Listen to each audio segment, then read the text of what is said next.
Question क्या है, बोला कि टॉयलेट मैन ऑफ इंडिया किसे कहा जाता है। टॉयलेट मैन ऑफ इंडिया जो है किसे कहते हैं, तो बिंदेश्वर पाठक को कहते हैं। ऑप्शन नंबर बी सही आंसर होगा। इनका जन्म जो है बिहार के वैशाली जिले में 1943 में हुआ था। इन्होंने भारत में स्वच्छता एवं स्वास्थ्य की दशा में सुधार और सामाजिक परिवर्तन हेतु 1970 में सुलभ इंटरनेशनल संस्था की स्थापना की। इन्होंने 1991 में पद्म भूषण से सम्मानित भी किया गया है। इनकी मृत्यु जो है 15 अगस्त 2023 को नई दिल्ली में हुआ है। 15 अगस्त 2023 को हुआ है। मिशन इंद्रधनुष का संबंध किससे है। मिशन इंद्रधनुष का संबंध देखेंगे तो ये आपका टीकाकरण से है। आंसर आपका डी होगा। मिशन इंद्रधनुष अभियान को भारत सरकार के केंद्रीय स्वास्थ्य मंत्रालय द्वारा सभी बच्चों को टीकाकरण के अंतर्गत लाने के लिए 25 दिसंबर 2014 को प्रारंभ किया गया था। मिशन इंद्रधनुष में बच्चों को 7 टीके या फिर डिप्थीरिया, काली खांसी, टेटनस, पोलियो, खसरा, टीबी तथा हेपेटाइटिस बी लगाने का प्रावधान है।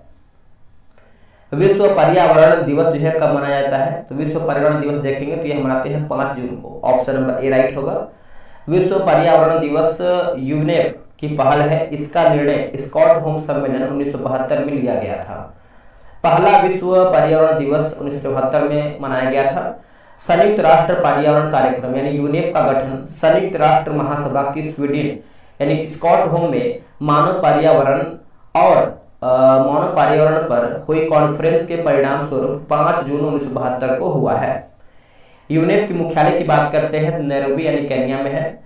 एमिशन गैप रिपोर्ट था वैश्विक पर्यावरण आउटलुक रिपोर्ट यूनेप द्वारा जो है जारी कर यानी यूनेप जारी करता है।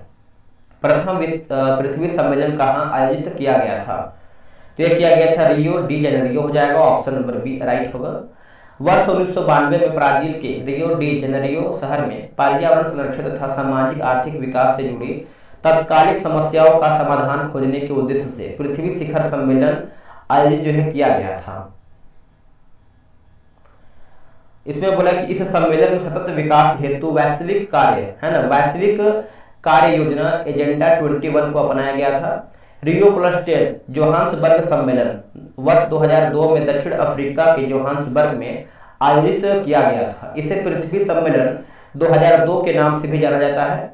रियो प्लस 20 सम्मेलन वर्ष 2012 में ब्राजील के रियो डी जेनेरियो में आयोजित किया गया था। इस सम्मेलन में हरित अर्थव्यवस्था पर कार्यवाही के लिए भागीदारी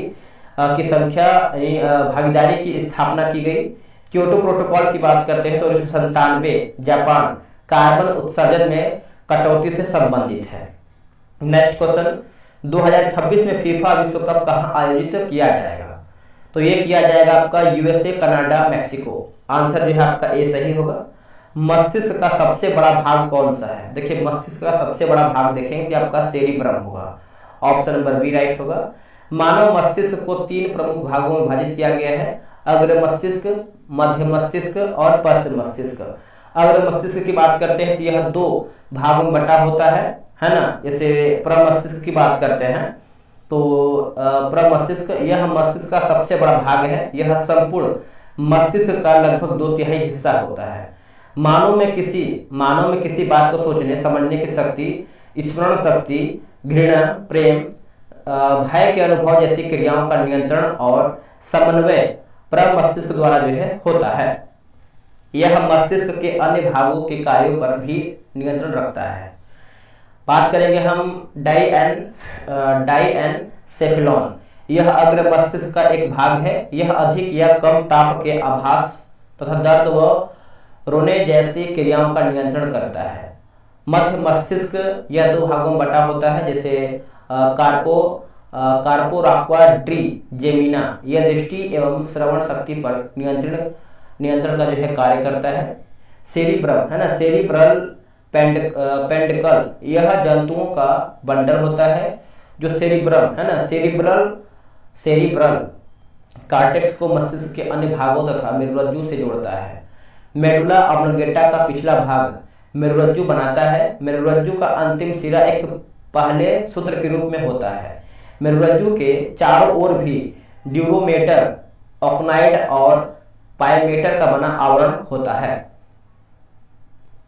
बोला कि मेरुरज्जु प्रतिवर्ती क्रियाओं का नियंत्रण एवं समन्वय करती है तथा मस्तिष्क से आने वाले यानी आने जाने उद्दीपनों का जो है संवहन करती है।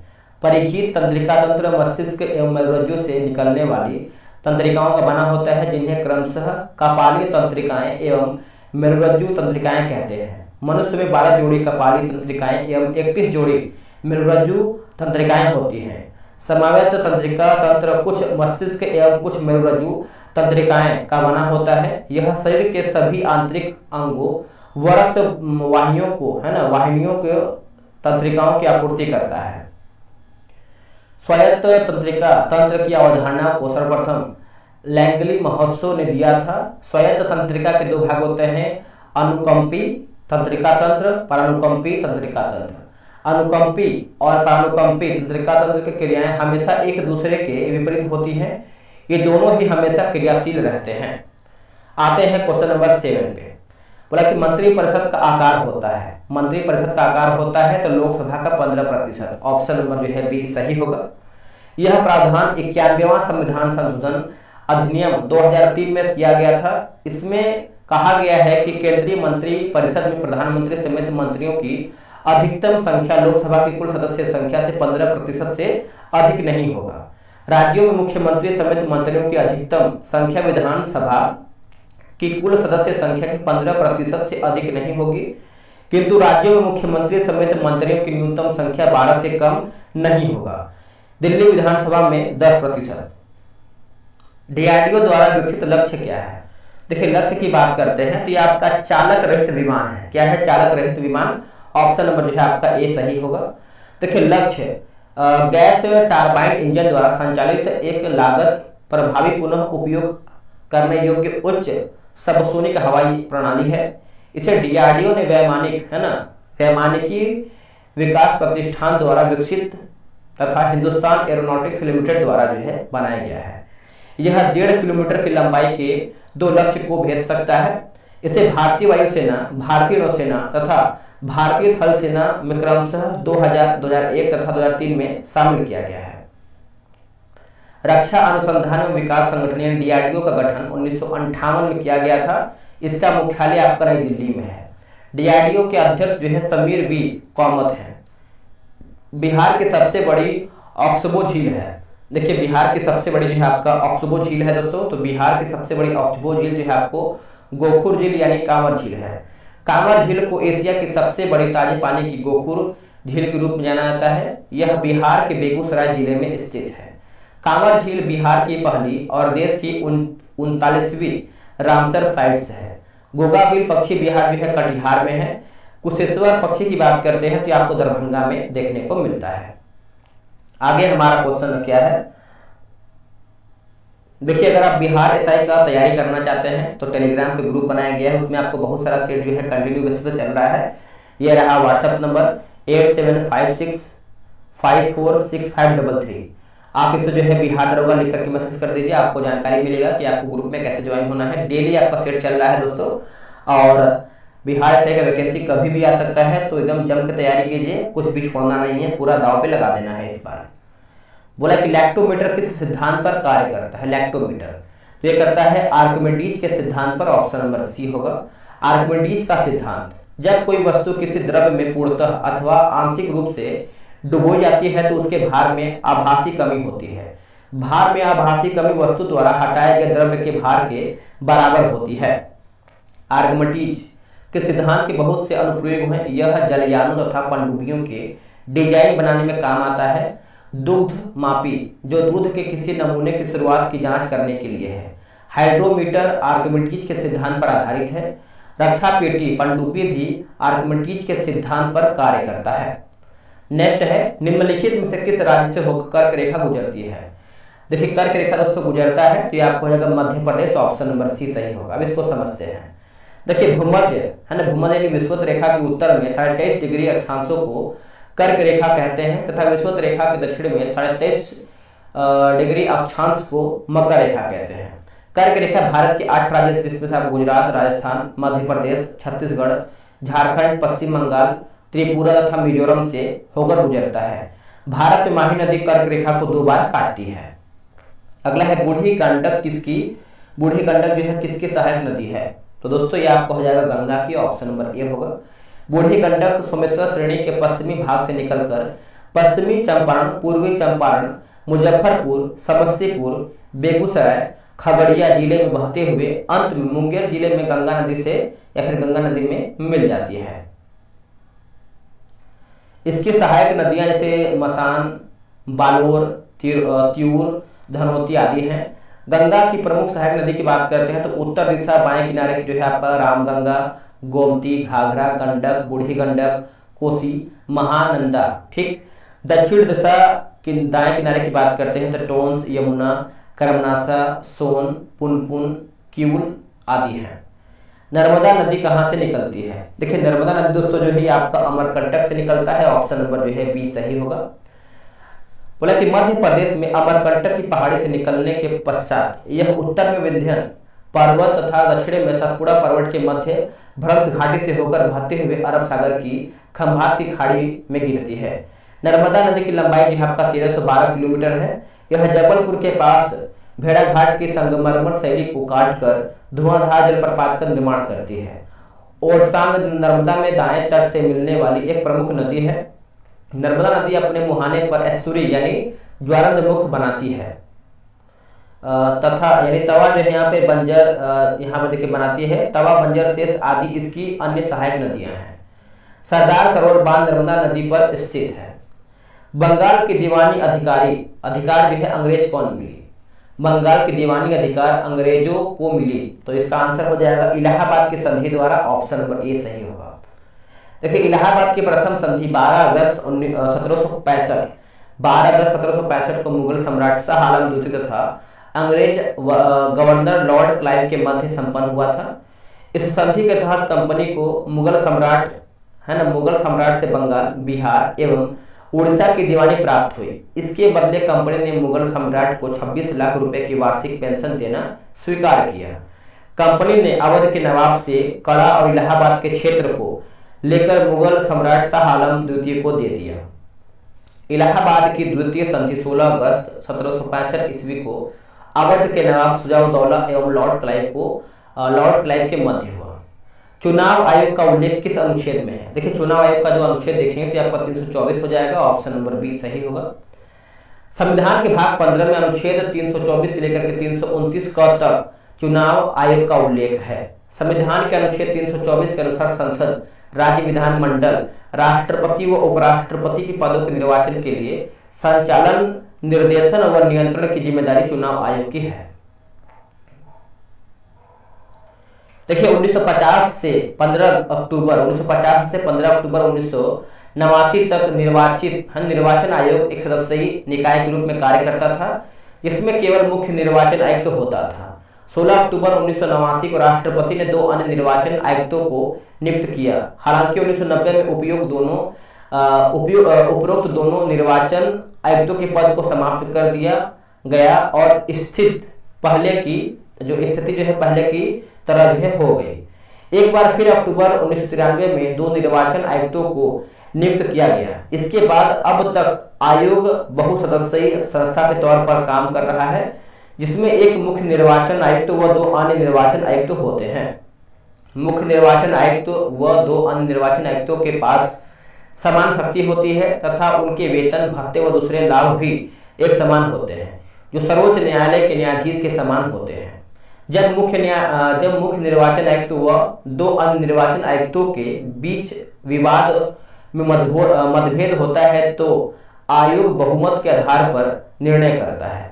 मुख्य निर्वाचन आयुक्त व 2 अन्य निर्वाचन आयुक्तों का कार्यकाल 6 वर्ष या 65 वर्ष की आयु जो पहले पूरा हो जाए उसी को मानते हैं। भारत के प्रथम मुख्य चुनाव आयुक्त की बात करते हैं तो आपका 21 मार्च 1950 से लेकर के 19 दिसंबर 1958 तक सुकुमार सेन थे। भारत की प्रथम महिला मुख्य चुनाव आयुक्त BS रामादेवी 26 नवंबर 1990 से लेकर के 11 दिसंबर 1990 तक थी। वर्तमान में मुख्य चुनाव आयुक्तों की बात करते हैं तो राजीव कुमार 25वें नंबर पे हैं। आते हैं क्वेश्चन नंबर 16 पे। बोला कि राज्य सूची के विषय पर संसद कब कानून बनाती है? तो इसका आंसर होगा राज्यसभा द्वारा 2/3 बहुमत से पारित प्रस्ताव पर। ए सही होगा। देखिए संविधान में राज्यसभा को 4 विशेष शक्तियां प्रदान की गई हैं जो लोकसभा के पास नहीं है। पढ़ते हैं इसको हम। देखिए यह संसद को राज्य सूची यानी अनुच्छेद 349 के विषय पर 2/3 बहुमत से प्रस्ताव पारित करके विधि बनाने हेतु अधिकृत कर सकती है। यह संसद को नई अखिल भारतीय सेवाओं के सृजन हेतु अधिकृत कर सकती है। अनुच्छेद 312 के तहत केवल राज्यसभा की उपराष्ट्रपति को हटाने की प्रक्रिया शुरू कर सकता है। अनुच्छेद 67 के तहत यदि राष्ट्रपति द्वारा आपातकाल की घोषणा ऐसे समय की जाती है जब लोकसभा भंग की जा चुकी है अथवा लोकसभा का विघटन हो गया हो, तब आपातकाल की घोषणा अकेले राज्यपाल के अनुमोदन पर प्रभावी होगा। अनुच्छेद 352, अनुच्छेद 356 तथा अनुच्छेद 360। संविधान में लोकसभा को निम्नलिखित विशेष शक्तियां प्रदान की गई है जो राज्यसभा के पास नहीं है। धन विधेयक अनुच्छेद 110 को प्रथम बार सिर्फ लोकसभा में पेश किया जाता है, राज्यसभा में नहीं। राज्यसभा धन विधेयक को अस्वीकृत या फिर संशोधित नहीं कर सकती है। उसे इस विधेयक को सिफारिश या फिर बिना सिफारिश के 14 दिन के भीतर लोकसभा को लौटाना अनिवार्य होता है। राज्यसभा सिर्फ बजट पर चर्चा कर सकती है, इसके अनुदानों की मांगों पर मतदान नहीं करती है। राष्ट्रीय आपातकाल समाप्त करने का संकल्प लोकसभा ही पारित कर सकती है। राज्यसभा अविश्वास प्रस्ताव पारित कर मंत्रिपरिषद को नहीं हटा सकती है क्योंकि मंत्रिपरिषद का सामूहिक उत्तरदायित्व लोकसभा के प्रति है। आगे देखेंगे, बोला कि भारत का देशांतरीय विस्तार कितना है। भारत का देशांतरीय विस्तार देखेंगे तो आपका 68 डिग्री 7 मिनट पूरब से लेकर के 97 डिग्री 25 मिनट पूरब। ऑप्शन नंबर जो है सी सही होगा। बोला कि भारत पूरी तरह से उत्तर पूर्वी गोलार्ध में स्थित है। यह 8 डिग्री 4 मिनट उत्तर से लेकर के उत्तरी अक्षांश से लेकर 37 डिग्री 6 मिनट उत्तरी अक्षांश के बीच विस्तृत है। भारत कुल क्षेत्रफल जो है 32,87,263 वर्ग किलोमीटर है, जो विश्व के कुल भौगोलिक क्षेत्रफल का 2.4% है। भारत की आकृति लगभग चतुष्कोणीय है। इसका उत्तर दक्षिण विस्तार जो है 32-14 किलोमीटर तथा पूर्वी पश्चिम जो है 29-33 किलोमीटर है। भारत की तट रेखा की कुल लंबाई जो है द्वीपों सहित की बात करते हैं तो 75.6 किलोमीटर है। भारत की स्थलीय सीमा की लंबाई जो है 15,200 किलोमीटर है। भारत का सबसे उत्तरी बिंदु जो है आपका इंदिरा पॉइंट लद्दाख। भारत का सबसे दक्षिणी बिंदु की बात करते हैं तो इंदिरा पॉइंट ग्रेट निकोबार। भारत का सबसे पश्चिमी बिंदु की बात करते हैं तो गुहारमुती गुजरात। भारत का सबसे पूर्वी बिंदु की बात करते हैं तो कीबीथू अरुणाचल प्रदेश। पराबैंगनी किरणों से रक्षा करने वाली परत कौन सा है? यह आपका स्ट्रेटोस्फीयर हो जाएगा। ऑप्शन नंबर बी सही होगा। वायुमंडल की संरचना की बात करते हैं तो देखिए तापीय विशेषता के आधार पर वर्गीकृत है, जैसे क्षोभमंडल।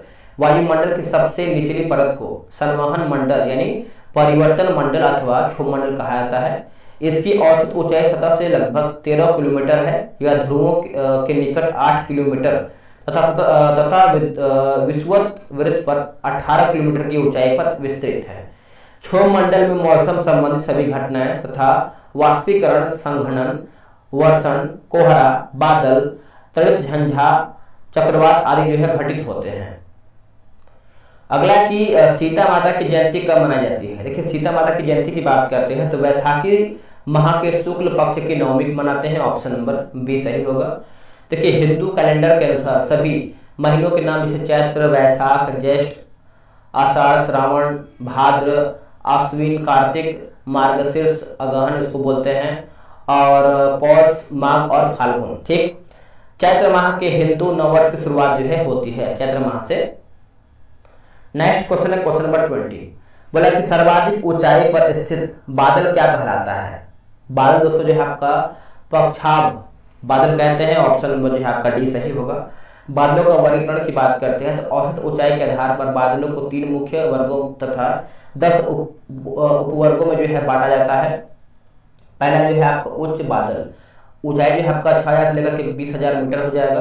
पक्षाघ बादल जैसे ये आसमान में सबसे अधिक ऊंचाई पर सफेद रेशम की भांति कोमल और बिखरे बादल होते हैं।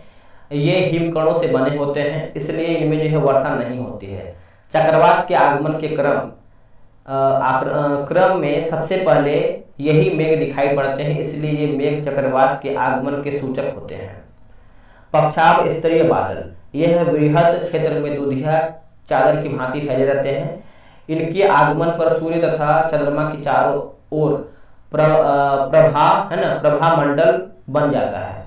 चक्रवात के आगमन के क्रम में पक्षाव मेघों के तत्काल बाद यही बादल दिखाई पड़ते हैं। पक्षाव कपासी बादल, तो यह सफेद रंग के छोटे छोटे गोलों की भांति दिखाई पड़ते हैं तथा प्रायः समूह में या लहरनुमा रूप में दिखाई पड़ते हैं। मध्य बादल की बात करते हैं। देखिए ऊंचाई जो है आपका 25,000 से लेकर के 60,000 मीटर हो जाएगा। उच्च स्तरीय बादल, देखिए ये भूरे अथवा नीले रंग के लगातार चादर की भांति फैले छोटे स्तरों वाले बादल होते हैं। इनके छाए रहने से सूर्य का प्रकाश धुंधला व अस्पष्ट दिखाई देता है। इनसे विस्तृत क्षेत्रों पर लगातार वर्षा होती है। उच्च कपास बादल, ये सफेद एवं भूरे रंग के पतले गोलाकार धब्बों की तरह दिखाई देते हैं। संपूर्ण आकाश में यह महीन चादर के रूप में बिखरे होते हैं। निम्न बादल ऊंचाई भी है आपका 25,000 से यानी 25,000 मीटर तक है। अस्तरीय बादल, यह धरातल के निकट कुहरे के समान बादल हैं।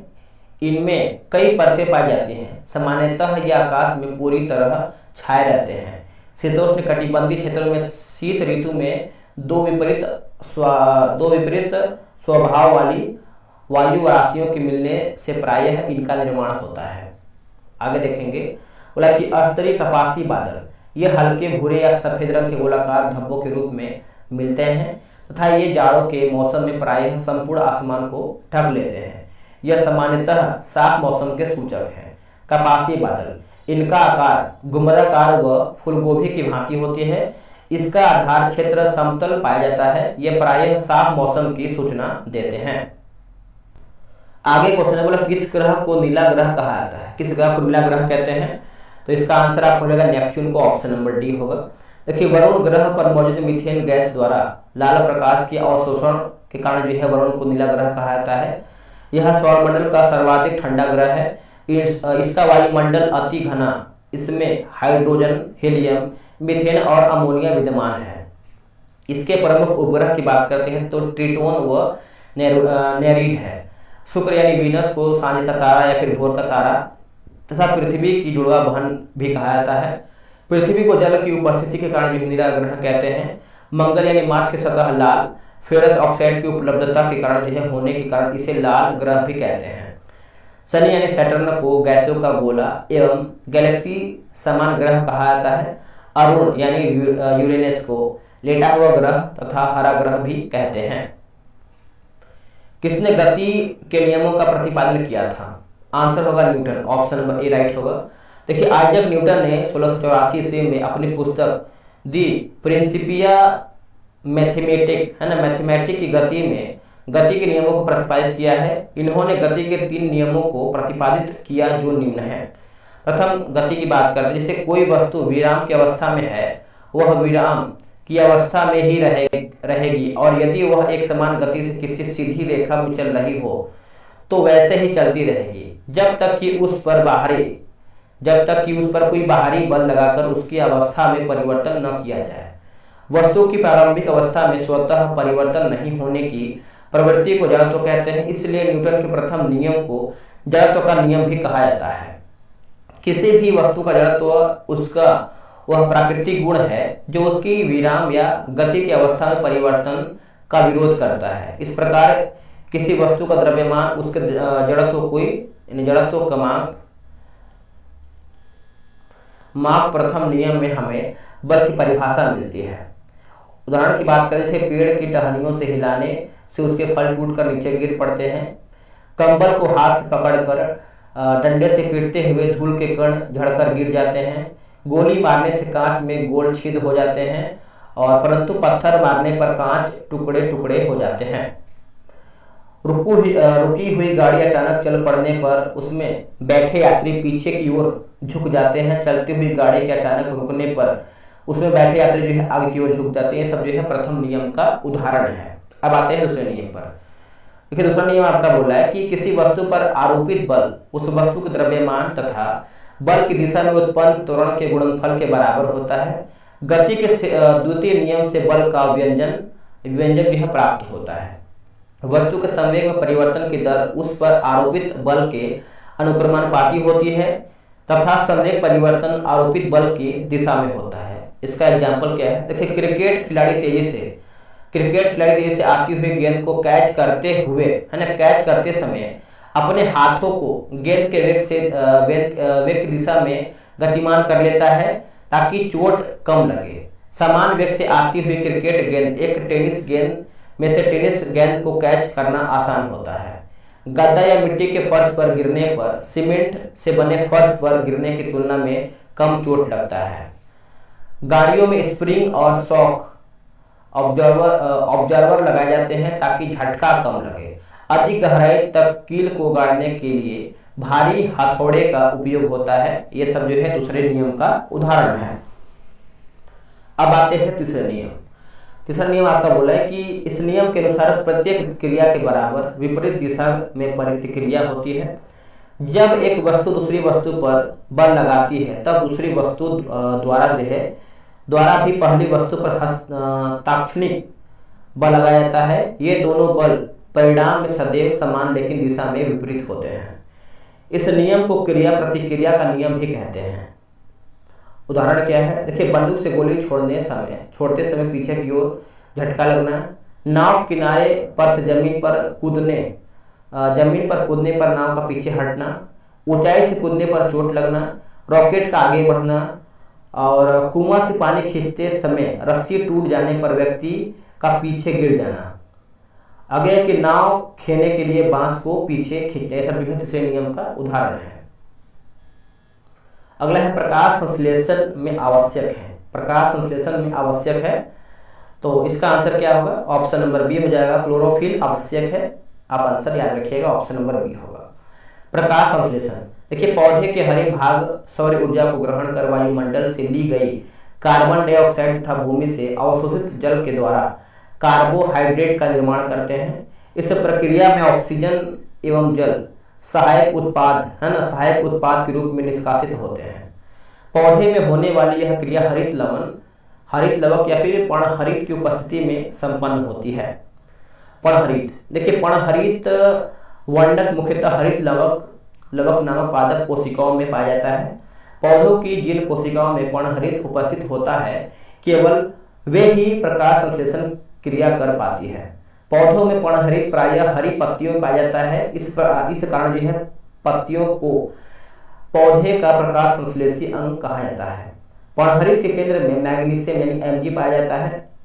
प्रकाश संश्लेषण एक जटिल अभिक्रिया है जो 2 चरणों में संपन्न होता है। पहला चरण क्या है? प्रकाश अभिक्रिया। यह अभिक्रिया प्रकाश की उपस्थिति में हरित लवक के गिरना वाले भाग में होता है। इस अभिक्रिया की खोज हिल नामक वैज्ञानिक ने किया था, जिसके कारण जो है इसे हिल अभिक्रिया कहते हैं।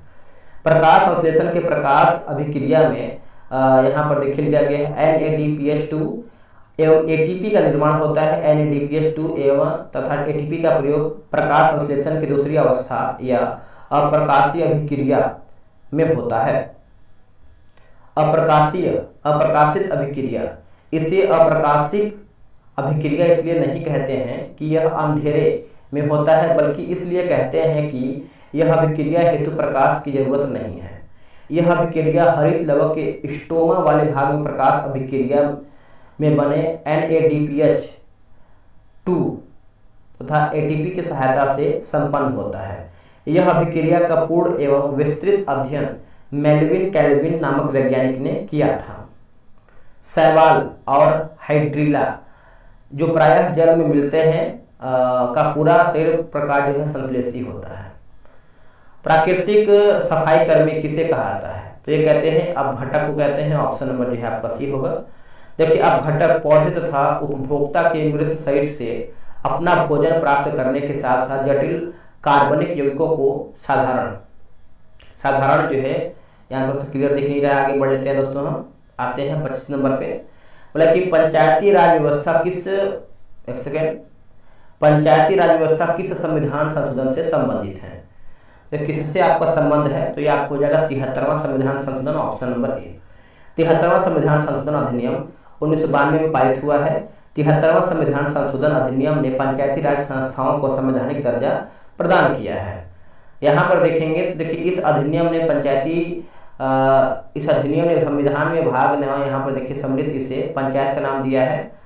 और यहाँ पर देखेंगे दोस्तों तो आपका क्या होगा बताइएगा। अनुच्छेद 243 लेकर के 243 9 तक प्रावधान सम्मिलित किए गए हैं। 73वां संविधान संशोधन अधिनियम द्वारा संविधान में 11वीं अनुसूची भी जोड़ी गई है। इस सूची में पंचायती यानी पंचायतों को 29 कार्यकारी विषय वस्तु है। निम्नलिखित समितियों का संबंध पंचायती राज से है। यहाँ पर भी कुछ आपको दोस्तों इमेज लेने में जो है दिक्कत हो गया है। आगे बढ़ लेते हैं, आगे हम क्वेश्चन देखते हैं।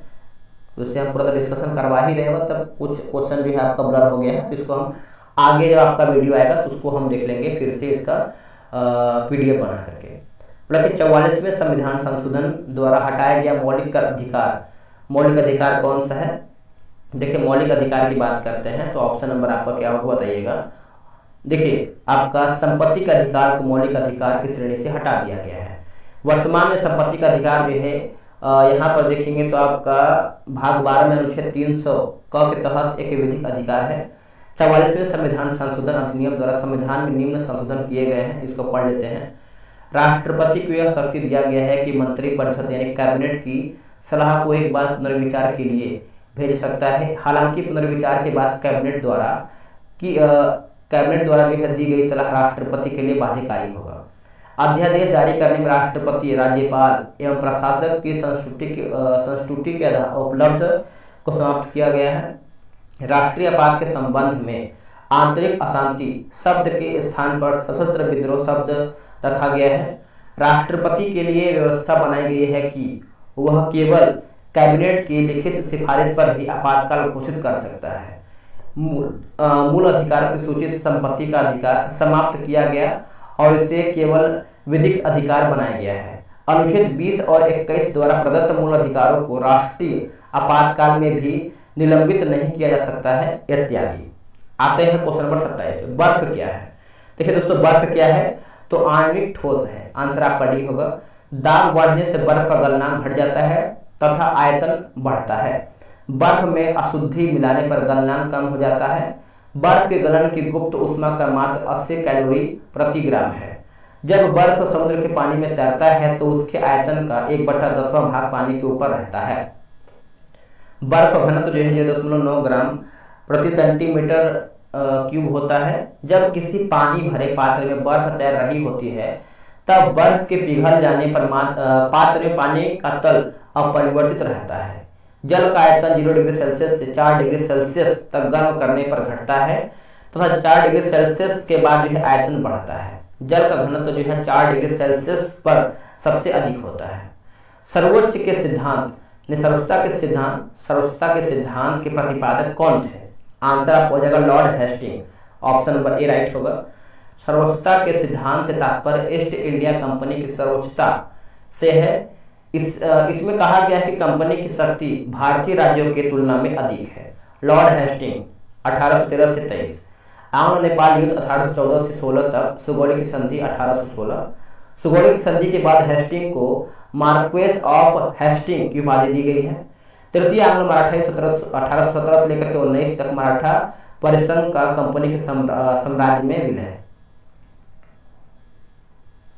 रैयतवाड़ी बंदोबस्त 1820 लागू और मद्रास के गवर्नर थॉमस मुनरो द्वारा। महालवाड़ी व्यवस्था लागू 1822 में हॉल्ट मैकेंजी द्वारा जो है पंजाब में शुरुआत। और 1822 का टेनेंसी एक्ट या काश्तकारी अधिनियम लागू बंगाल में। संविधान सभा के प्रथम अध्यक्ष कौन थे? प्रथम अध्यक्ष की बात करते हैं doctor Sachidanand Sinha. Option number B सही होगा। कैबिनेट मिशन की संस्तुतियों के आधार पर भारतीय संविधान का निर्माण करने वाली संविधान सभा के गठन हेतु चुनाव जुलाई 1946 में हुआ था। 9 दिसंबर 1946 को संविधान सभा की प्रथम बैठक नई दिल्ली में हुई। इस बैठक में सबसे बुजुर्ग सदस्य जो है डॉक्टर सचिदानंद सिन्हा को सभा का अस्थायी अध्यक्ष जो है चुना गया। 11 दिसंबर 1946 को डॉक्टर राजेंद्र प्रसाद संविधान सभा के स्थायी अध्यक्ष जो है निर्वाचित हुए। संविधान निर्माण की प्रक्रिया में कुल 2 वर्ष 11 महीना और 18 दिन का समय लगा था। संविधान के प्रारूप में कुल 114 दिन बहस हुआ था। मूल संविधान में कुल 22 भाग, 395 अनुच्छेद और 8 अनुसूचियां थी। संविधान सभा की प्रमुख समितियां एवं उनके अध्यक्ष, जैसे संचालन समिति की बात करते हैं डॉक्टर राजेंद्र प्रसाद, संघीय संविधान समिति पंडित जवाहरलाल नेहरू, प्रांतीय संविधान समिति सरदार वल्लभ भाई पटेल, प्रारूप समिति की बात करते हैं डॉक्टर भीमराव अम्बेडकर, संघ शक्ति समिति जवाहरलाल नेहरू, मौलिक अधिकारों एवं अल्पसंख्यकों संबंधित परामर्श समिति सरदार वल्लभ भाई पटेल, राष्ट्रध्वज संबंधित तदर्थ समिति डॉक्टर राजेंद्र प्रसाद हो जाएंगे। निम्नलिखित में से कौन सी पुस्तक महात्मा गांधी से संबंधित है? तो ये आपको हो जाएगा young India, option number A होगा। महात्मा गांधी से संबंधित पत्र पत्रिकाएं एवं पुस्तक young India, Harijan, Navjivan, Hind Swaraj, my experiment with truth होगा, आत्मकथा है, और ethical religion, pathway to God. Mahatma Gandhi से संबंधित संस्थाएं जैसे नटाल इंडियन कांग्रेस 1894, फिनिक्स आश्रम की बात करते हैं तो 1904 होगा, और टॉलस्टॉय फार्म की बात करते हैं तो 1910 होगा, हरिजन सेवक संघ जो है 1932 इसका आंसर हो जाएगा। और क्या है क्वेश्चन नंबर आपका 31 नंबर है, बोला कि लघुपथन के समय परिपथ में, लघुपथन के समय परिपथ में आप देखेंगे तो धारा का मान बढ़ जाता है, ऑप्शन नंबर जो है सी सही होगा। बोला कि अतिधारण या लघुपथन से बचाव हेतु फ्यूज का उपयोग किया जाता है। अच्छे फ्यूज तार टीन के बने होते हैं। सस्ता फ्यूज तार शीर्षा 37% एवं टीन जो है आपका 63% मिश्र धातु का बना होता है। इसका गलनांक कम होता है। विद्युत फ्यूज या सदैव परिपथ के साथ श्रेणी क्रम में जोड़ा जाता है। आजकल फ्यूज के स्थान पर लघु परिपथ विच्छेदन यानी एमसीबी का उपयोग किया जाता है। घरों में दी जाने वाली विद्युत 220 वोल्ट की प्रत्यावर्ती यानी एसी धारा होती है, जिसकी आवृत्ति जो है 50 हर्ट्ज होती है। अगला कि महाबलीपुरम का सप्त रथ मंदिर किसने बनवाया था? आंसर होगा पल्लवों ने बनवाया था, ये सही होगा। रथ मंदिरों में सबसे छोटा द्रौपदी रथ है, जिसमें किसी प्रकार का अलंकरण नहीं मिलता है। पल्लव वंश का संस्थापक जो है सिंह विष्णु था, जिसकी राजधानी कांची यानी कांचीपुरम में थी। बड़ा किरातार्जुनीय के लेखक भारवी यानी सिंह विष्णु के दरबार में रहते थे। मतविलास प्रहसन की रचना जो है पल्लव शासक महेंद्र वर्मन प्रथम ने किया था। नरसिंह वर्मन द्वितीय ने कांची के कैलाशनाथ मंदिर तथा महाबलीपुरम के सूर्य मंदिर का निर्माण करवाया था। 10 कुमार चरित्र के लेखक दंडी नरसिंहन वर्मन है, नरसिंह वर्मन द्वितीय के दरबार में रहते थे। नोट: कांची कैलाशनाथ मंदिर के निर्माण से द्रविड़ स्थापत्य कला की शुरुआत मानी जाती है। किस ऐप को आरपीएफ द्वारा जो है प्रतिबंधित किया गया है? तो आंसर होगा Real Mango, option number B होगा। रियल मैंगो एक अवैध सॉफ्टवेयर है जिसका उपयोग रेलवे में आरक्षण की पुष्टि के लिए किया जाता था। रेलवे सुरक्षा बल यानी आरपीएफ का गठन रेलवे सुरक्षा बल अधिनियम 1957 द्वारा 1959 में किया गया था। संसद ने आरपीएफ अधिनियम में 20 सितंबर 1985 को संशोधन कर आरपीएफ को संघ के एक सशस्त्र बल का दर्जा दिया। अतः हर साल 20 सितंबर को आरपीएफ के स्थापना दिवस के रूप में मनाया जाता है। 2011 की जनगणना के अनुसार भारत की साक्षरता दर कितना है?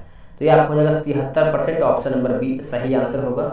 2011 के अनुसार यानी जनगणना के अनुसार देखेंगे तो देखिए पुरुष यानी भारत की पुरुष साक्षरता दर जो है आपका 82.14% है। भारत की महिला साक्षरता दर की बात करते हैं तो 65.46% है। भारत का लिंगानुपात जो है आपका 94.3 है, सॉरी माफ कीजिएगा 943 है, 943। भारत का लिंगानुपात जो शिशु लिंगानुपात है आपका 919 है।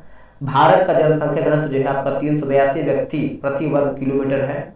बिहार का साक्षरता दर 61.8% है। बिहार की पुरुष साक्षरता दर जो है आपका 71.2% है। बिहार की महिला साक्षरता दर 51.5% है। बिहार का लिंगानुपात जो है आपका 918 है। आगे हमारा है बिहार का शिशु लिंगानुपात आपका 935 है। बिहार का जनसंख्या घनत्व 1006 व्यक्ति प्रति वर्ग किलोमीटर है। सर्वाधिक ऊंचाई पर स्थित मतदान केंद्र तासीगंग किस राज्य में है? तो दोस्तों ये आपको देखने को मिलता है हिमाचल प्रदेश में, ऑप्शन नंबर बी सही होगा, हिमाचल प्रदेश। 2023 के कर्नाटक विधानसभा चुनाव में पहली बार वोट फ्रॉम होम का विकल्प प्रदान किया गया। वर्तमान में भारत के मुख्य निर्वाचन आयुक्त राजीव कुमार 25वां है। वर्तमान में बिहार के मुख्य निर्वाचन अधिकारी HR श्रीनिवास हैं। रानी दुर्गावती कहाँ शासिका थी? कहाँ की शासिका थी? तो ये है गोंडवाना की शासिका थी, आंसर आपका डी होगा। चलिए आगे हम देख लेते हैं अगला हमारा क्वेश्चन क्या है। क्वेश्चन नंबर 37 देखेंगे। देखिए बोला कि निम्नलिखित में से कौन सा रोग बैक्टीरिया जनित है, इनमें से कौन सा रोग है जो हमारा बैक्टीरिया द्वारा होता है। तो ये आपका टाइफाइड हो जाएगा, ऑप्शन नंबर जो है आपका सी होगा, टाइफाइड। अब इसको समझते हैं कुछ क्वेश्चन। जैसे बैक्टीरिया जो है जीवाणु जनित रोग होता है, कोढ़, डिप्थीरिया, टिटनेस, प्लेग और सिफिलिस आदि, हैजा, निमोनिया, गोनोरिया, क्षयरोग, ये सब जो आपका बैक्टीरिया से होता है। वायरस यानी विषाणु से देख लेते हैं। देखिए आपका यहाँ पर दिया गया है हेपेटाइटिस, चेचक, खसरा, रेबीज, हर्पिस, डेंगू ज्वर, इन्फ्लुएंजा, एड्स और पोलियो आदि। ठीक। कवक जनित रोग देखेंगे तो आपका एथलीट फुट होता है, दाद होता है, मधुरा फुट होता है और खाज, ये सब जो है आपको कवक से होता है। कोविड-19 एक श्वसन आधारित रोग है जो कोरोना वायरस यानी विषाणु से होता है। विटामिन की कमी से होने वाले रोग, जैसे विटामिन और रोग, विटामिन ए की बात करते हैं तो रतौंधी, जीरोथेल्मिया हो जाएगा। विटामिन बी1 जो है आपका बेरी, विटामिन बी2 की बी3 की बात करते हैं पेला, यहाँ पर देखिए बी3 दिया गया है, ठीक है, पेलाग्रा होगा। विटामिन बी11 जो है आपका पेचिस, विटामिन डी जो है आपका रिकेट्स। विटामिन के की बात करते हैं तो हीमोफीलिया जो है सही होगा। पाटलिपुत्र के संस्थापक कौन थे? देखिए पाटलिपुत्र के संस्थापक की बात करते हैं तो ये उदयन हो जाएंगे, ऑप्शन नंबर बी सही होगा। उदयन हर्यक वंश के शासक था। हर्यक वंश का संस्थापक जो आपका बिंबिसार था। बिंबिसार का पुत्र जो है अजातशत्रु तथा अजातशत्रु का पुत्र उदयन था जो 460 ईस्वी में पूर्व में मगध की गद्दी पर बैठा। उदयन ने पाटलिपुत्र को मगध की राजधानी बनाया। पूर्व में राजधानी जो है राजगिरी थी। उसने पटना में गंगा एवं सोन के संगम पर एक किला भी बनवाया था। ग्लूकोज का सूत्र है, देखिए ग्लूकोज का सूत्र आप देखेंगे तो क्या होगा इसका आंसर? इसका आंसर दोस्तों आपका जो है सी हो जाएगा, C6H12O6 हो जाएगा, ऑप्शन नंबर जो है सी होगा। ग्लूकोज प्रकृति में मुक्त अथवा संयुक्त अवस्था में पाया जाता है। यह मीठे फलों तथा शहद में भी पाया जाता है। गन्ना, शक्कर, सुक्रोज से भी प्राप्त किया जा सकता है। बोला कि इस अभिक्रिया से यह निष्कर्ष निकलता है कि ग्लूकोज के 6 कार्बन परमाणु सीधी श्रृंखला से जुड़े हैं। ग्लूकोज हर जीवित प्राणी के लिए ऊर्जा का प्रमुख स्रोत है। सूक्ष्म जीवों से लेकर बड़े स्तनधारी सभी जीव वायवीय है ना, वायु अवायवीय किण्वन प्रक्रिया से ऊर्जा प्राप्त किया जाता है। जीवों के लिए ग्लूकोज ऊर्जा का प्रमुख साधन है। मनुष्यों द्वारा खाए गए अन्न का प्रमुख हिस्सा कार्बोहाइड्रेट का होता है। पाचन क्रिया के दौरान अन्न का विघटन मोनोसेकेराइड और डाइसेकेराइड में होता है। तैयार सेकेराइड अधिकतम ग्लूकोज होता है। नोट की बात करते हैं तो प्राकृतिक रूप से कुछ आपका यहाँ पर रासायनिक नाम दिया गया है तो आप इसका स्क्रीनशॉट ले सकते हैं। अगला है कि कोठारी आयोग का संबंध किससे है? कोठारी आयोग का संबंध देखेंगे तो आपका शिक्षा से है, ऑप्शन नंबर डी होगा। सन 1964 में भारत सरकार ने डॉक्टर सौदल सिंह कोठारी की अध्यक्षता में स्कूली शिक्षा प्रणाली की नई आकार व नई दिशा देने के उद्देश्य से कोठारी आयोग का गठन किया है। डॉक्टर कोठारी उस समय विश्वविद्यालय अनुदान आयोग यानी यूजीसी के अध्यक्ष थे।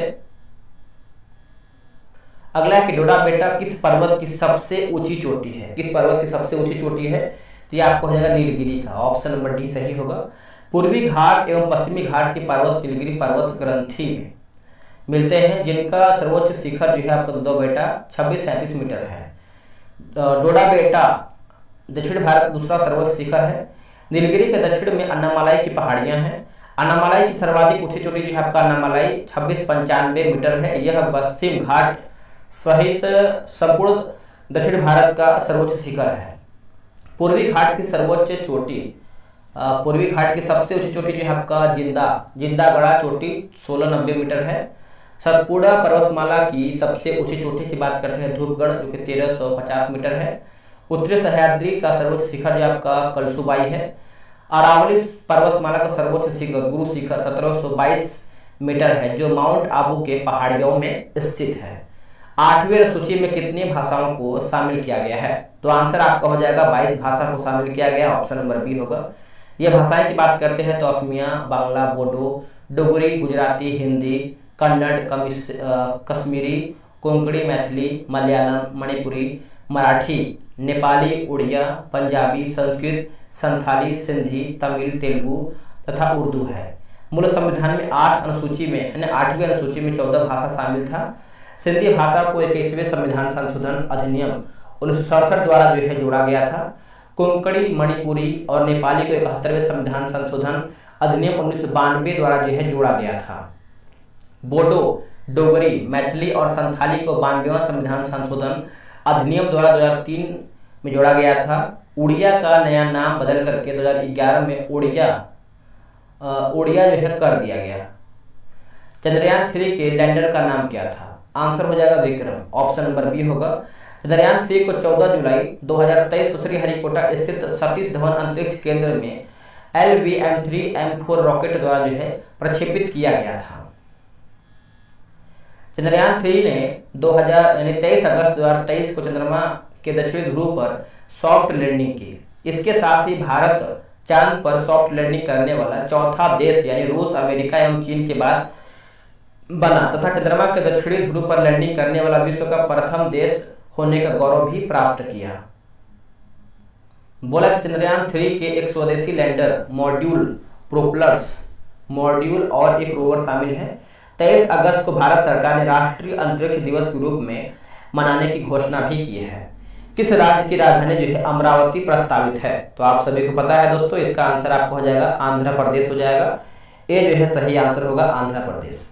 वर्तमान में आंध्र प्रदेश की राजधानी जो है क्या बोलते हैं कि आंध्र प्रदेश की राजधानी के रूप में विशाखापट्टनम भी प्रस्तावित है।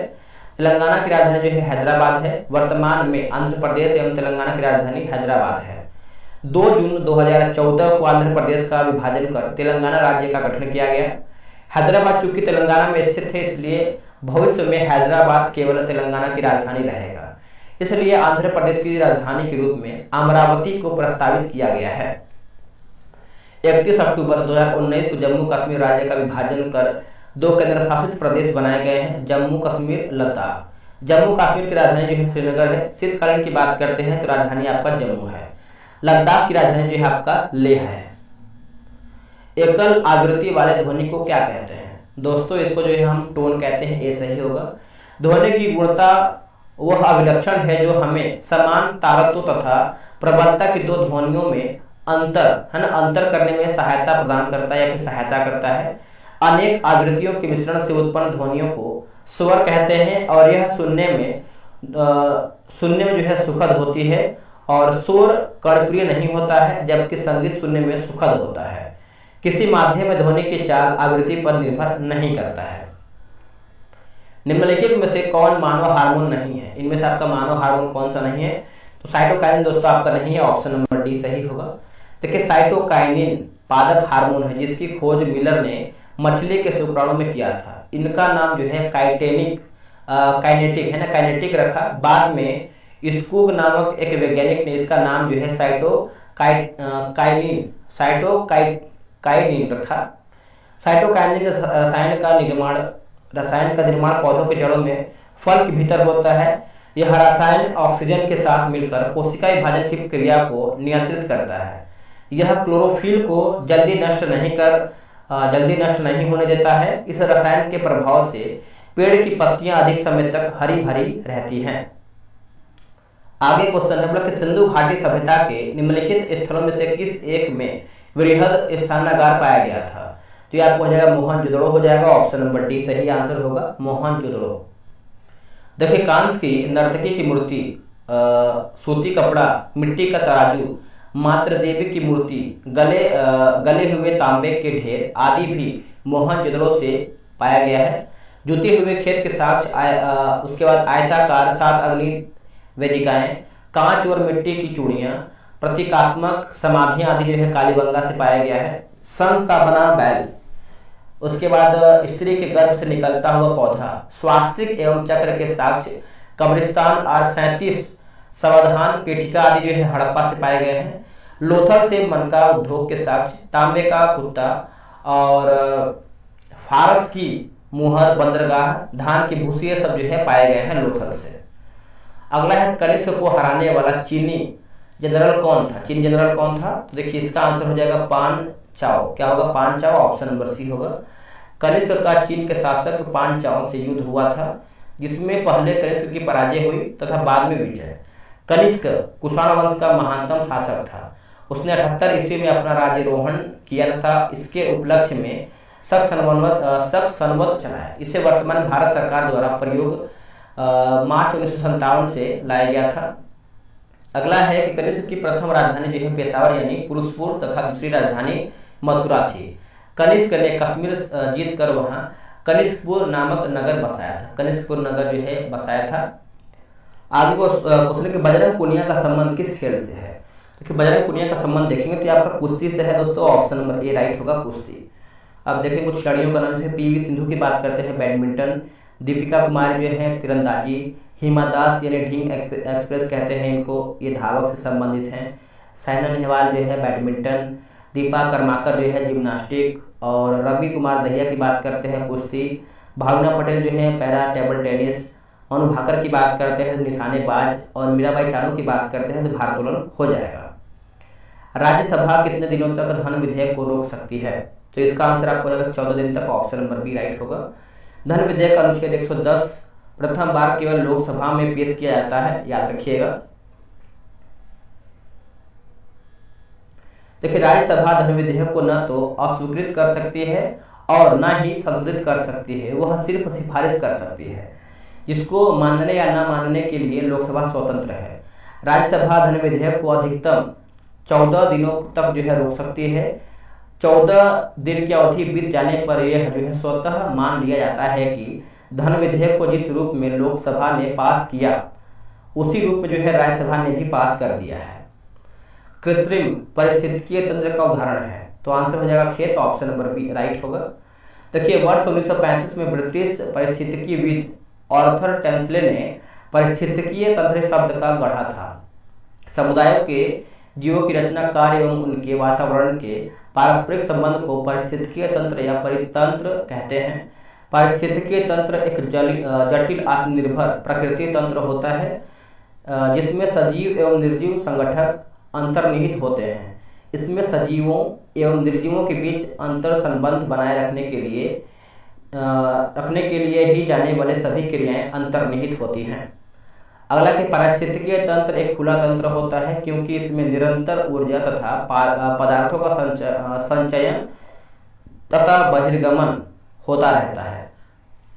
प्राकृतिक पारिस्थितिकीय तंत्र, देखिए प्राकृतिक पारिस्थितिकीय तंत्र में जैव तथा अजैविक घटक के बीच अतः क्रिया होती है। यह प्रकृति में स्वाभाविक रूप से घटित होता है। इसके कामकाज के लिए किसी मानवीय गतिविधि की आवश्यकता नहीं होती है। कृत्रिम पारिस्थितिकीय तंत्र, देखिए यह जैविक और अजैविक घटकों वाला एक मानव निर्मित पारिस्थितिकीय तंत्र है और इसमें प्रौद्योगिकी भी शामिल होता है। इसको हम देख लेते हैं। देखिए पारिस्थितिकीय तंत्र है ना, तो देखिए प्राकृतिक पारिस्थितिकीय तंत्र और कृत्रिम पारिस्थितिकीय तंत्र दिया गया है। जैसे हम प्राकृतिक पारिस्थितिकीय तंत्र देखेंगे, देखिए स्थलीय की बात करते हैं तो वन, घास के मैदान, मरुस्थल। जलीय की बात करते हैं तो अलवन जलीय पारिस्थितिकीय तंत्र और सागरीय पारिस्थितिकीय तंत्र, संक्रमण कालीन पारिस्थितिकीय तंत्र। अब यहाँ पे देखेंगे कृत्रिम पारिस्थितिकीय तंत्र, देखिए चिड़ियाघर, एक्वेरियम और खेत होगा, पोल्ट्री फार्म आदि, तो ये सब जो है आपका संबंधित हो जाता है। नेक्स्ट हमारा क्वेश्चन है क्वेश्चन नंबर 52। तूतीकोरिन बंदरगाह किस राज्य में स्थित है। दोस्तों ये आपको देखने को मिलता है तमिलनाडु में, ऑप्शन नंबर जो है सी होगा। तूतीकोरिन बंदरगाह का नया नाम जो है वीओ चिदम्बरनार पोर्ट है। यहाँ से मुख्यतः खाद्य तेल, कोयला, नमक एवं पेट्रोलियम उत्पादों का निर्यात किया जाता है। तूतीकोरिन बंदरगाह मन्नार की खाड़ी में अवस्थित है, याद रखिएगा। भारत के प्रमुख बंदरगाह, देखिए कांडला पोर्ट की बात करते हैं, नया नाम जो है दीनदयाल उपाध्याय, कच्छ खाड़ी यानी गुजरात में है। कोलकाता बंदरगाह जो है आपका श्याम प्रसाद मुखर्जी बंदरगाह हुगली नदी पर है, पश्चिमी घाट। कोचीन बंदरगाह की बात करते हैं तो वेमनाथ कयाल मुहाने पर, केरल। न्यू मंगलोर बंदरगाह जो आपका मंगलुरु कर्नाटक होगा। मुंबई बंदरगाह की बात करते हैं तो मुंबई हो जाएगा। जवाहरलाल नेहरू या फिर नहावा सेवा बंदरगाह जो है आपका पनवेल नवी मुंबई महाराष्ट्र होगा। पारादीप बंदरगाह की बात करते हैं तो उड़ीसा होगा। मुर्मुगांव बंदरगाह की बात करते हैं जुआरी नदी के बाएं तट पर गोवा। चेन्नई बंदरगाह की बात करते हैं तो तमिलनाडु होगा। इंदौर बंदरगाह की बात करते हैं तमिलनाडु होगा। विशाखापट्टनम बंदरगाह जो आपको आंध्र प्रदेश में स्थित है। फॉरवर्ड ब्लॉक की स्थापना किसके यानी किसने किया था? फॉरवर्ड ब्लॉक की स्थापना तो ये किसके द्वारा किया गया था? सुभाष चंद्र बोस के द्वारा किया गया था, ये सही होगा। इसकी स्थापना जो है 3 मई 1939 को सुभाष चंद्र बोस ने किया था, याद रखिएगा। फॉरवर्ड ब्लॉक का अखिल भारतीय सम्मेलन 1940 में नागपुर में आयोजित किया गया था। फॉरवर्ड ब्लॉक पार्टी का अध्यक्ष जो है सुभाष चंद्र बोस तथा महासचिव HV कॉमत को चुना गया था। सुभाष चंद्र बोस ने जर्मनी में फ्री इंडिया सेंटर की स्थापना की थी। 1 सितंबर 1942 को सुभाष चंद्र बोस आज़ाद हिंद फौज की पहली डिवीजन की स्थापना की थी। बोला कि उत्प्रेरक का कार्य क्या है? तो इसका कार्य देखेंगे तो देखिए ऑप्शन नंबर आपका डी होगा, जैसे अभिक्रिया की दर को बढ़ा देना, उसके बाद जो है अभिक्रिया की दर को घटा देना। तो ऑप्शन नंबर डी सही होगा। बोला कि साइमन कमीशन का विरोध क्यों हुआ? देखिए साइमन कमीशन का विरोध क्यों हुआ, तो आंसर हो जाएगा इसमें एक भी भारतीय शामिल नहीं था। ऑप्शन नंबर डी होगा, यानी ऑप्शन नंबर बी हो जाएगा। इसका डिस्कशन देख लेते हैं। देखिए भारत सरकार अधिनियम 1919 में यह प्रावधान था कि 10 वर्ष बाद एक आयोग की नियुक्ति की जाएगी जो एक जांच करेगी कि भारत उत्तरदायी शासन की दिशा में कहां तक प्रगति करने की दिशा में है। साइमन कमीशन की नियुक्ति जो है नवंबर 1927 में की गई थी। इस कमीशन की नियुक्ति भारत राज्य सचिव बार्केन हेड द्वारा किया गया था। इस कमीशन में कुल 7 सदस्य शामिल थे। इस 7 सदस्यों में एक भी भारतीय सदस्य भारत शामिल नहीं थे, इसलिए भारतीयों द्वारा श्वेत कमीशन यानी बोल सकते हैं इसको आप श्वेत कमीशन कहकर जो है इसका बहिष्कार किया गया। यह कमीशन 3 फरवरी 1928 को भारत आया था। Muslim League, justice party, all India अछूत एसोसिएशन और केंद्रित सिख संघ ने इस कमीशन का जो है विरोध नहीं किया। अच्छे से याद रखिएगा। आते हैं अगले यानी अगला हमारा डिस्कशन है। बोला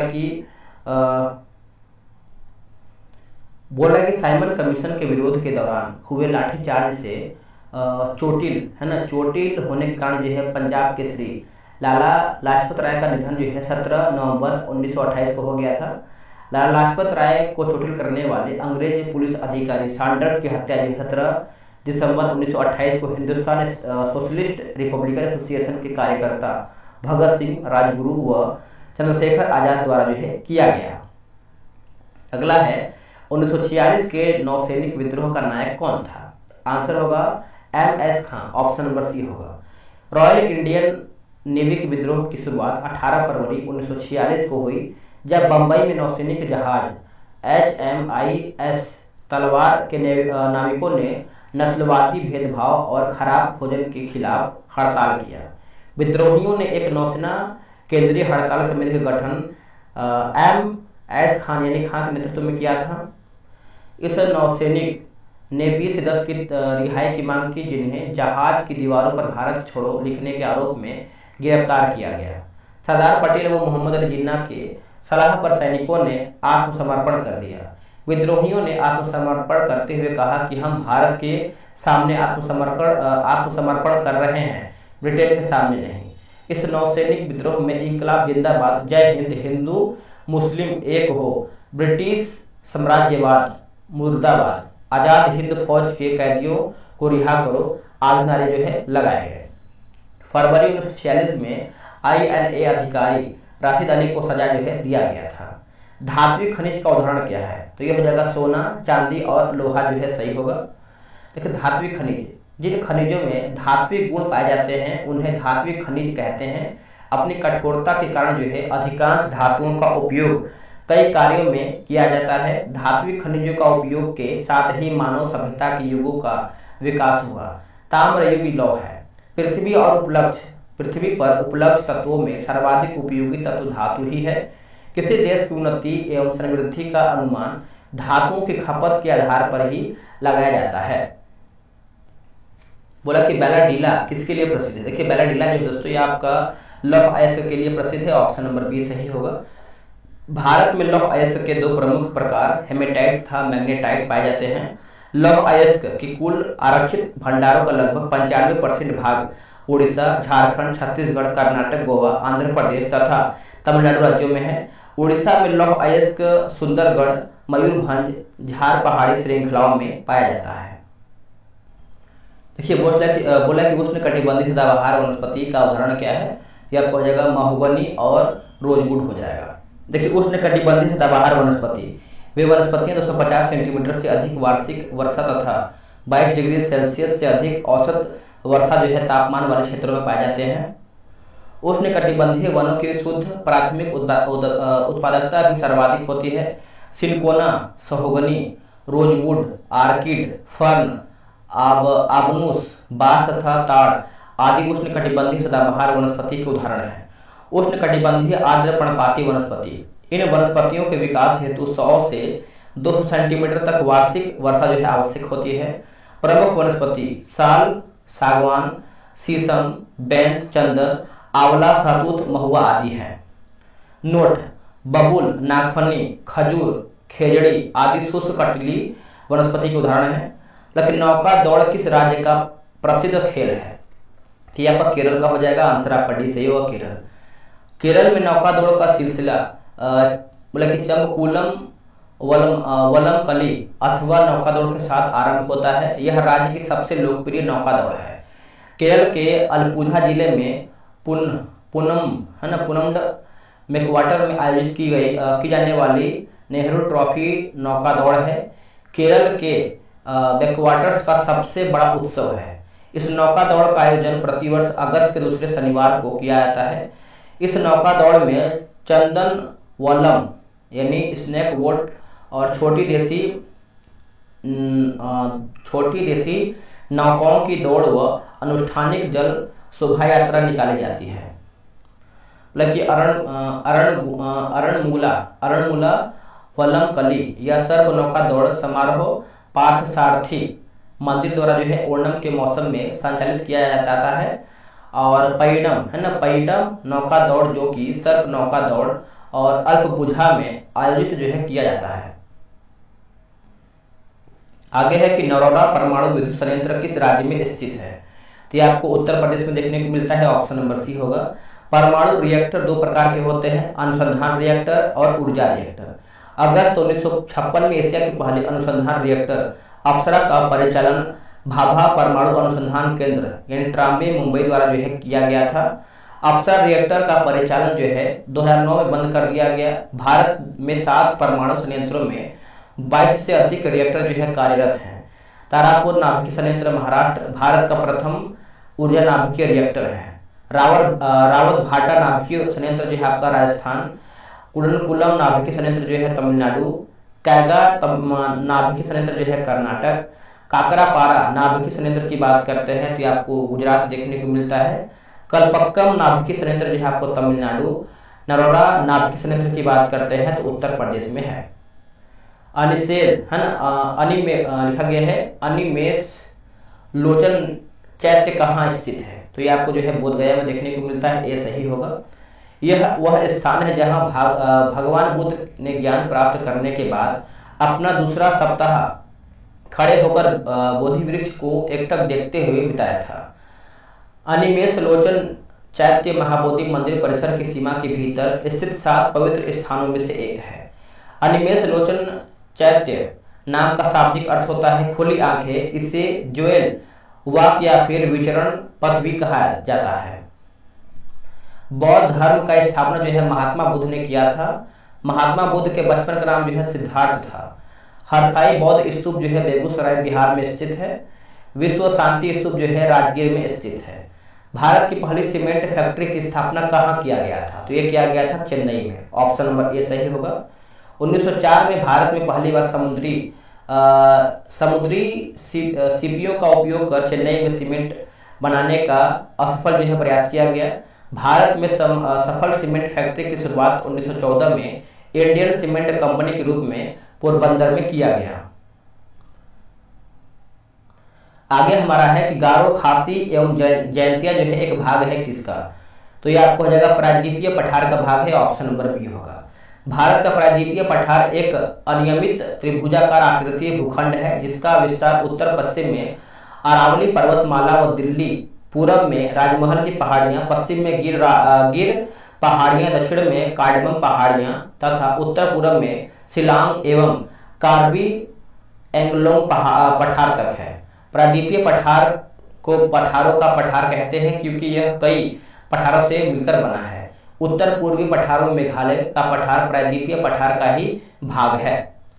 बोला कि उत्पत्ति व संरचना की दृष्टि से मेघालय का पठार प्रायद्वीपीय पठार यानी छोटा नागपुर का पठार है का ही पूर्वी विस्तार है जो राजमहल, गारो गैप अथवा मालदा गैप के द्वारा जो है अलग हुआ है।